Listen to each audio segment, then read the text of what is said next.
La manifestation sur les routes contre la limitation de vitesse à 80 km/h a mobilisé beaucoup plus de personnes que prévu.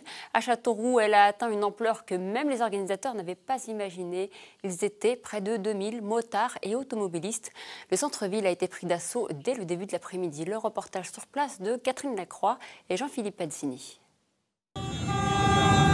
Pas besoin de slogan. Les klaxons et les vrombissements des motos, pour tout mot d'ordre, ont fait le job. Grâce à une organisation parfaite, c'est par centaines que voitures et motos se sont retrouvées aux abords de la préfecture de Châteauroux. Selon les forces de l'ordre, donc on ne va pas tricher, il y a plus de 2000 participants. C'est une première depuis plus de 30 ans qu'on essaye de les convaincre à venir avec nous pour défendre leurs droits.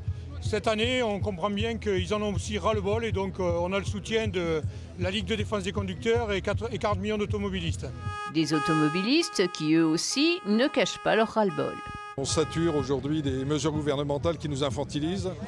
Quand on sait que les mesures du gouvernement rapportent des milliards et seulement 8% seront injectés dans la restauration du réseau routier, que le reste va dans les caisses de l'État, c'est pas tout à fait normal. Si pour ces derniers, c'est surtout l'aspect répression et augmentation du temps et du coût des trajets qui arrivent en tête de leurs préoccupations, chez les motards, c'est surtout leur sécurité qui les affecte. C'est même risqué pour les motards de baisser la limitation de vitesse sur les départementales parce qu'une moto à 80 km/h, on est totalement distrait. On regarde le paysage à droite, à gauche. Il faut savoir que le pire ennemi du motard, c'est l'automobiliste. Parce que l'automobiliste qui freine devant, celui qui est en dépassement, et si à ce moment-là, on se met à rêver à droite, à gauche, c'est sûr, c'est l'accident, ça ne pardonne pas. Une délégation devait être reçue à la préfecture pour faire remonter tous ces arguments contre la limitation de vitesse. Quant aux fédérations, elles réfléchissent déjà à d'autres actions.